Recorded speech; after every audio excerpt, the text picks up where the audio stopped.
about this one. Joining us now is a legend whose brush strokes are behind the iconic looks of Beyoncé, Naomi Campbell, and Zendaya. A man who doesn't just apply makeup, he invokes beauty as a feeling. He is the trailblazer of inclusivity in the beauty industry, transforming faces into powerful statements of individuality. Please welcome the esteemed and so sweet and ever innovative beauty maestro, Sir John! Oh, no, love you. Other side. Hey, Nice. how are you? Thank you for having me. I'm so well. Have a seat. Have a seat. Oh my goodness. Welcome to the show. I'm so excited to have you here. Thank you, love. Thank You've had such an extraordinary journey. It's been colorful. It's been colorful. You call Charlotte Tilbury somebody we've met and had in studio, your fairy godmother. Yes, yes. So you have a beautiful relationship with her. How have all of the experiences sort of shaped your approach to makeup artistry? I learned from the women. You know, Charlotte's my old boss. She introduced me to Beyoncé in 2010 at Tom Ford's first women's wear show. I just feel like, you know, beauty is a feeling. It's something that we can feel. It's not always what you see. How does it show up for you? So I'm just basically a vehicle. Beauty is a vehicle to express our creativity and also where we want to go. Yeah. So how do you go from meeting Beyoncé in 2010 to becoming her artist? It's one of those things where we did a tour, a few tours, a few albums, a few covers, and just kept working, kept rocking and rolling. She sort of plucked me from fashion, and I've been working with her ever since, yeah.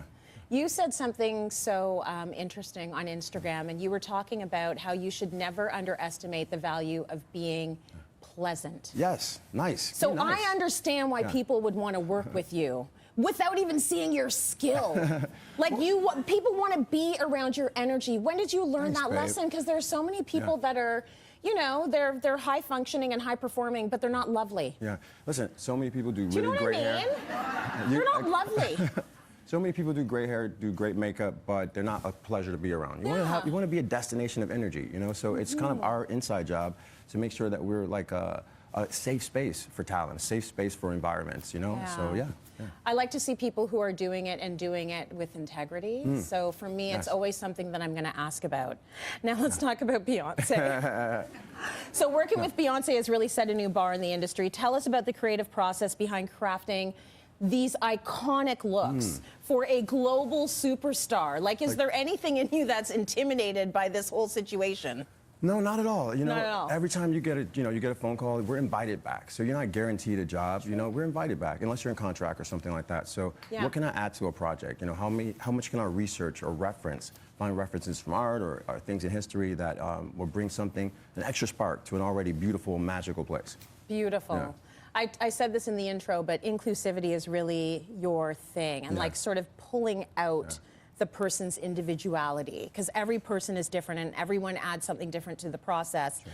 So how do you tailor your creative process to make sure that you're seeing that person, seeing who that person is? I love that. Listen, if we were waiting for the beauty industry or the fashion industry to be more inclusive, we would still be waiting, you know? So I know it's my job, it's my duty, and it's right. I take, you know, with such pride to make sure that everyone sees himself in everything that we do. Yeah. And everyone is invited to the party. So how can we create an atmosphere that's more inclusive? Not so much a profile, but an atmosphere, an overall vibe that seems more inclusive and it tells more stories. We need more storytelling. Are there things that you have been intentional about as you move towards trying to make things more inclusive? Intentional about, making sure that the casting is more diverse, making sure that foundations, I'm actually designing makeup for a brand called Killian Paris, and just making sure from the inception point, everyone knows that they're on our radar. Beautiful. It's really key. So we have you in studio. Yes. We thought we need to get Sir John to work a little bit, right? Okay, I think so. So you're going to show us two major trends now. Are we excited to see Sir John do some makeup? Okay. We're going to head on over this way. Okay. Are you going to play with me? Are you going to have some fun with me? You know what? I'm going to watch you do your amazing work. Where are we going to start? Over here? We can start here. So what I'm going to do on my beautiful model, Felicia, is I'm going to use... We're bringing a little bit of disco into the daytime. Okay. And so I'm going to do a glitter liner. Close your eyes for me, love. And so this is a small way to add a little bit of a pop to an otherwise mundane makeup routine. Oh, I like that. Is there like a name for this? Because we're in our notes, it says the lifted expressive eyeliner. So it's almost like emeralds on the eyes. So it's like a small intellectual way to bring in a little bit of color, but it's not inundated with product. So you want to make sure that if she doesn't really embrace color with open arms, she can still have a little fun. So that's why I say bring in a little disco into the daytime. Okay, very beautiful. Just one more time, close that eye, and we're gonna get a beautiful shot of that. Look at that color, everyone. Isn't that gorgeous? And it kind of sparkles in the light. Very nice. You can be 8 or 88. You can be from Harlem or Hong Kong. You can wear something like that. There is no age limit on glitter, okay? Or you beauty. can have some fun with glitter and beauty. Are we moving on? We are moving on. We are moving on. Yes, yes, okay, yes. we have our next model here. And the look is all about the dopamine, glam, lip blushing technique. We've been talking about dopamine dressing on the show. We've been talking a little bit about dopamine makeup, not that much about dopamine lips. Dopamine glam is something that makes us feel connected to ourselves. It makes us feel like it makes us feel like it moves the needle for ourselves emotionally. So how can we pick a color that doesn't have to necessarily be trendy, that allows us to feel better about our day, better about the time that we're spending with ourselves? I think that's the goal. I think it's nice when you can have some fun and play. My goodness, that looks amazing on you. When you can have some fun with different colors and sort of get outside of your box a little bit when it comes to your makeup. Absolutely, have an unorthodox view of what makeup can look like. So if you're, everyone's used to wearing reds or things like that, or a brown liner, black liner, try an aubergine, try a purple, try a plum. And also, like we use on our model here, try an emerald. So I want people to just feel like they don't have to be prescriptive when it comes to beauty.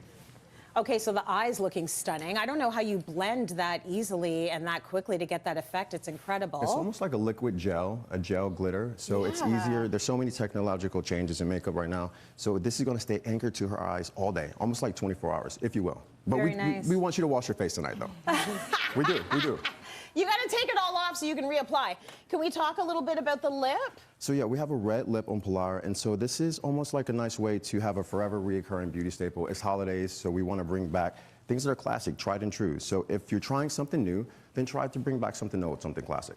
I love that. So it doesn't matter what age you are, this adds a little bit of punctuation to an otherwise mundane makeup routine. It's beautiful. Now, a lot of people don't know this, but right before the show, I pulled Sir John for his amazing energy and chatted with him in my dressing room, and we were talking a little bit about legacy. Yes. I love to talk to people about legacy because legacy is all the little incremental steps you're taking in your life now so that when you look back, you are leaving what you want to leave behind. Yes, yes. When you think about legacy, Sir John, what do you want people to think about when they think of your name? I want people to think about beauty's a feeling. So I don't care so much about what they see. I care about what they see, but I care more about how they feel, how emotionally charged they are when they enter a room, how confident they can be. And it doesn't have to necessarily be as transactional as putting on a lipstick, but how does it change your sense of self? So that's the goal, and hopefully that leaves a stain on someone's brain. I love that. It's very aligned with what we do here at Cityline. We say all the time, because we are the makeover show in Canada. We started doing it. We were here before the specialty channels. We take amazing pride in it.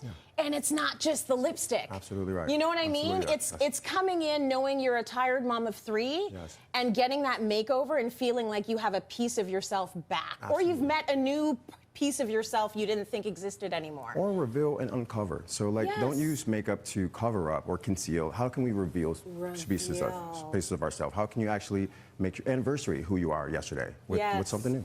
Give it up for Sir John, everyone. Amazing to meet you. Thank you to our models. We're headed to break. More coming up. Stay with us.